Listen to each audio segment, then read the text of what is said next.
So many of you have been asking me to do an updated orange blossom and or neroli fragrances list, and that is what I'm doing for you today. It is getting close to spring, almost spring, and this is the time when we do notice that the trees are blooming, the blossoms are appearing, and I absolutely love the smell of the orange blossom when this is happening during the spring months. It's an amazing smell for me. So I've got 20 fragrances here for you in an unranked list. I also have two bonus options. It's from one brand and they have two different neroli focused fragrances, but this brand makes such dense, intense, beastly fragrances. I left them as bonus options because all or most of these fragrances in the main list are freshies, and of course orange blossom and neroli is typically used in fresh fragrances, and that's what I've got for you today. So if you want to find out about orange blossom and neroli fragrances, then please stay tuned.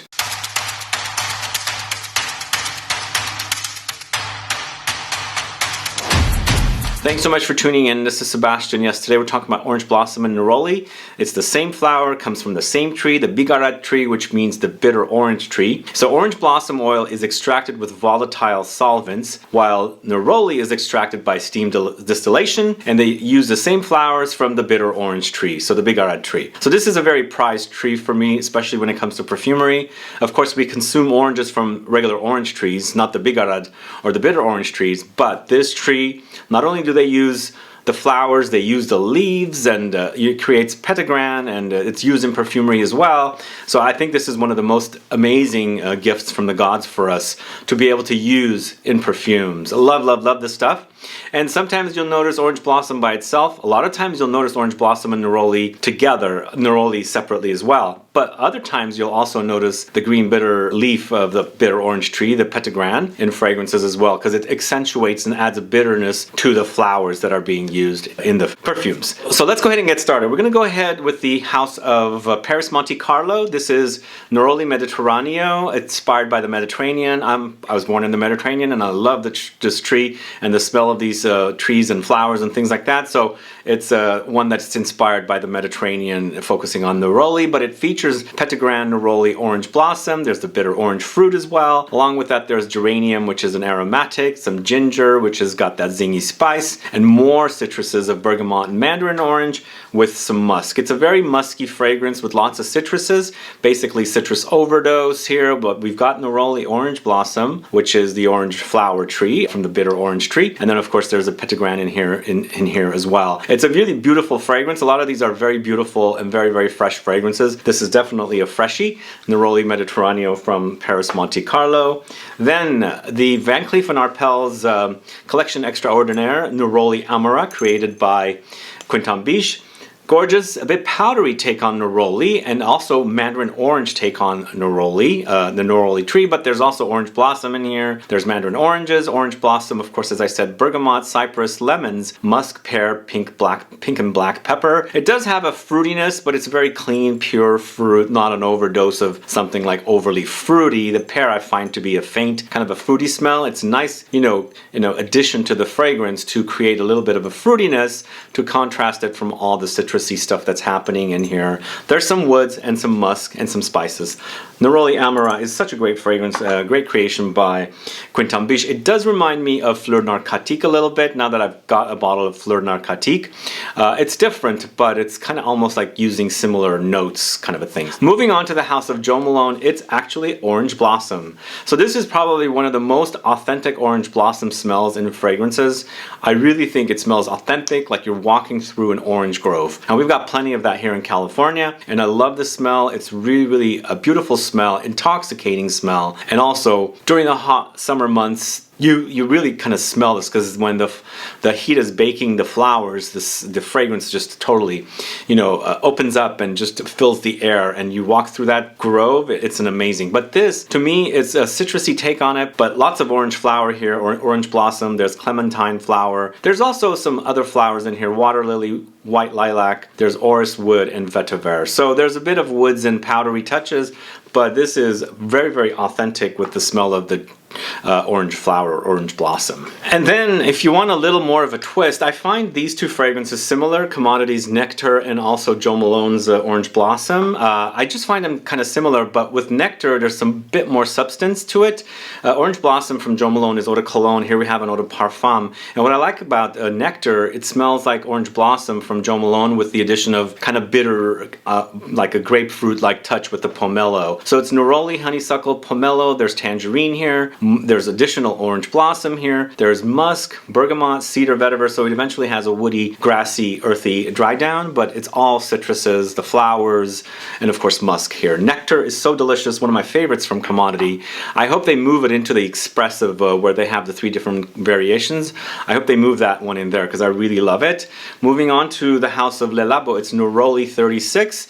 This to me is a marine take on Neroli and Orange Blossom. It features Orange Blossom, of course Neroli as well. It is called Neroli 36 after all. It has Calone, and this is a note I'm very sensitive to. I don't think they have too much of it. It creates the marine smell in this fragrance. It's almost like it's an orange grove next to the sea. You have the sea air in the air, and then the sun baking the flowers, the orange grove and the orange flowers, and you've got the smell, you know, kind of covering up your nose, and you've got not only the sea, and you've got the trees and the flowers and everything as well. There's a little bit of a vanilla and tonka dry down here, but in the end it's very citrusy and of course very marine. So this is Neroli 36 from the house of LABO.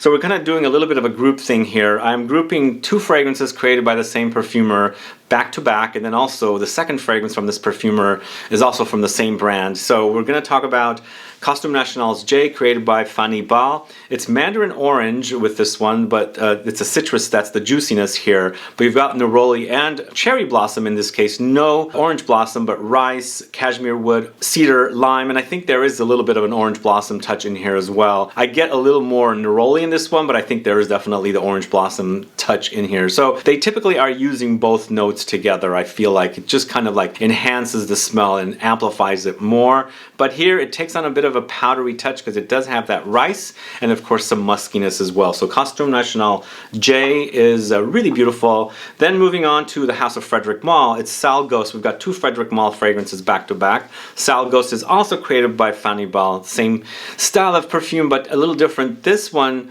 Sal Ghost, has a bit of a bubblegummy touch to it. Very interesting that I noticed bubblegumminess from tuberose fragrances, but we've got it here as well. It's Neroli, Petitgrain, some sweet bubblegummy notes, bergamot, rosemary, violet. So it's a bit of a violet touch in here, some herbal aromatic spiciness, and lots of juicy citruses, and of course the utilization of the Neroli and the Petitgrain here. Really beautiful fragrance.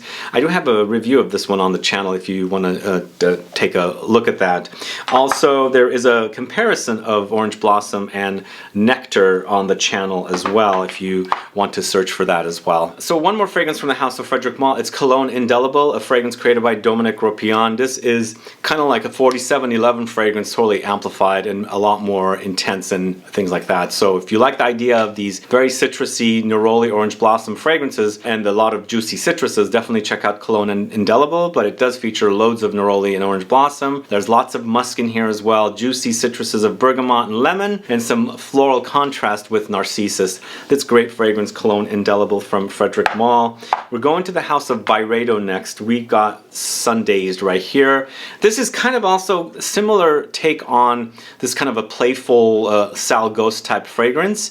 This one has candy note in there. So the Sal Ghost had the bubblegum, this one has the candy, but it's actually cotton candy. But there's Neroli here, there's Mandarin Orange, lemons, jasmine, musk. So there's a bit of a playful edge to this one, just like the Sal Ghost. And if you like the idea of these 2 fragrances, I would suggest testing them in store or buy some samples online somewhere to see, because they're both very fun and fresh. And all these fragrances are perfect in the summertime. And then moving on to the house of Guerlain. This is Nerolia Vetiver. I almost left this one off, but I decided to put it in because I had totally forgotten about it. I can't believe why.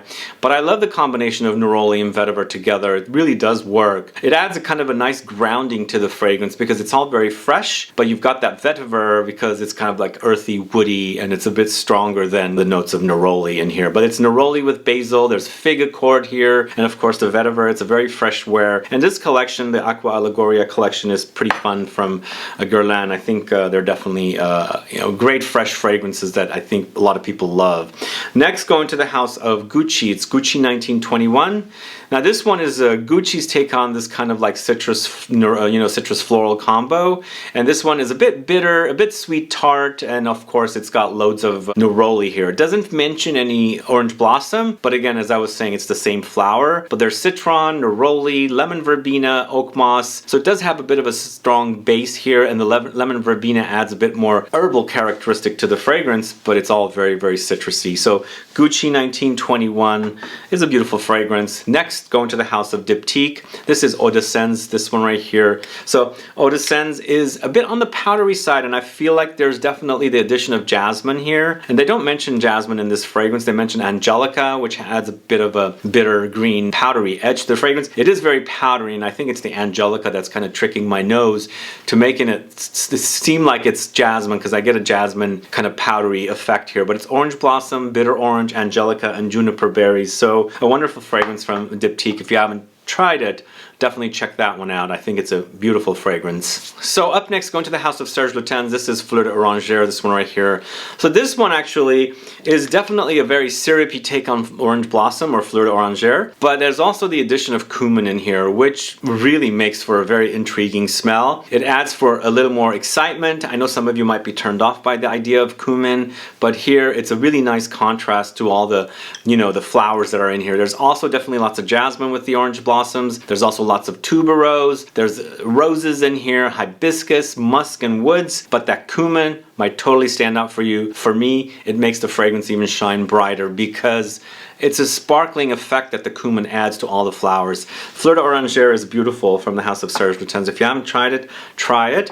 This next one is lots of citruses from the house of Maison Francis Kurkdjian. It's Petite Matin, and it features loads of orange blossom. It's all about orange blossom here. They don't mention neroli in this one, but lemons and orange blossom together, it sweetens up the lemons. I think definitely has kind of a sweet tart effect here with the citruses. Very juicy as well. Like my mouth waters when I smell this fragrance. I don't know why. But with musk, lavender, and ambroxan, and the ambroxan is there to kind of make the fragrance last longer. It has ambery, woody, musky touches, and it's a nice grounding note for all the kind of fragile notes that are in here. So Petite Matin is so beautiful from Maison Francis Kurkdjian, which I seem to think that they're focusing more on freshies lately, which is kind of disappointing, but it is a great fragrance. Moving on to the house of L'Artisan Parfumeur, this is Histoire d'Oranger, this one right here. Absolutely beautiful fragrance. This one to me is a little on the powdery side, which I kind of like, but it also features neroli along with orange blossom, along with some white tea, which always adds this kind of cozy layer to the fragrance, really, really calming effect. Musk, ambroxan, and tonka, and the tonka adds this unique twist to the fragrance with the ambroxan, and ambroxan, as usual, has that kind of ambery, woody, musky touch, maybe a little bit aquatic as well, but in the end, it's a really, really beautiful fragrance from the house of L'Artisan Parfumeur. Histoire d'Oranger, definitely check that out. Moving on to the house of Atelier d'Azur. This is Pomelo Riviera, and this one's a combination of grapefruit and jasmine and orange blossom together. Man, it's beautiful. There's also definitely some aquatic marine things happening. It is in the blue bottle after all. It's part of their Riviera collection, and really a beautiful fragrance, perfectly fresh for the summertime, and you can overspray this stuff and get away with it because it'll totally relax you and calm you with all the heat out there. There's a little bit of rosy touch and cedar wood for the base as well with this one. So it's Pomelo Riviera from the house of Atelier d'Azur, a really wonderfully fantastic fragrance from that house. Next fragrance, going to the house of Xerjoff, it's Kobe, this one right here. Kobe is one of the beautiful fragrances from this house that nobody really talks about. It also reminds me of APOM from the house of Maison Francis Kurkdjian, which is discontinued. But a beautiful fragrance. It's more on the powdery side. It's neroli with orange. There's Petitgrain here. See, they've used all three of the ingredients from this tree. There's rosewood, there's oud wood, and I feel like it's ambery in the dry down and very powdery as well. So it's a very fresh and powdery take on the citrus tree with some woods and some ambery touches. So Kobe is a really wonderful fragrance, and to me this one also seems a little similar to Kobe. This is from the house of Ramon Monegal. This is Entre Naranjos. Naranjo, I think is how you say it. And this one again, it's really wonderful with Mandarin orange, Paraguayan Petitgrain, they say, neroli. In addition to the neroli, they have Tunisian orange flower, absolute, patchouli, and amber. And I like the patchouli in this one and the amber. And once again, it's not similar to Kobe, but it acts like it is. They smell different to me. except for the fact that they're using similar notes. But the patchouli adds some earthy, base to this fragrance, and also ambery touches come in and creates for a powdery take on the Orange Blossom, Neroli, and Petitgrain. So this is Entre Naranjo. Is that how you say it? Naranjos? From Ramon Monagal. Next, going to the House of Healy. It's Oranges and Lemons, Say the Bells of St. Clements. This is one of the longest fragrance names.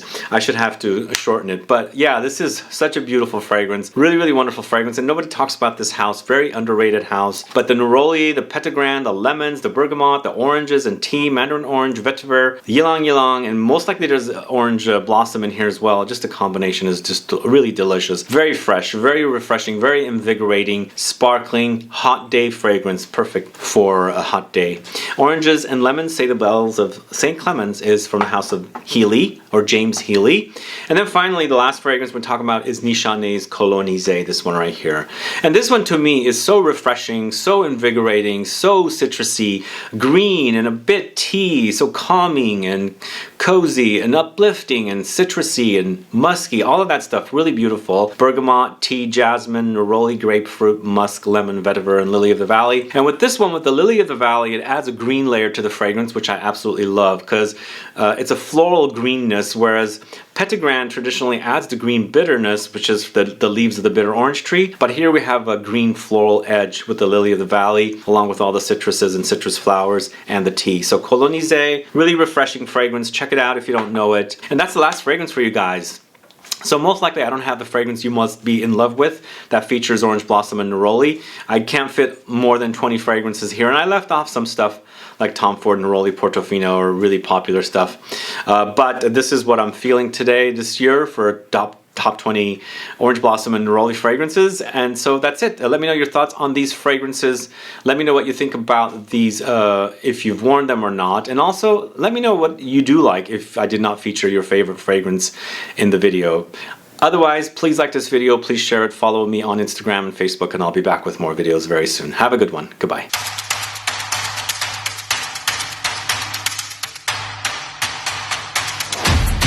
And the two fragrances I left off for bonus fragrances are two from Francesca Bianchi, and these are definitely not freshies. She does really dense fragrances, really intense, beastly fragrances. The first one is a flanker to Sex and the Sea. It's Sex and the Sea Neroli, and the Neroli really dominates here with the idea of the Sex and the Sea fragrance.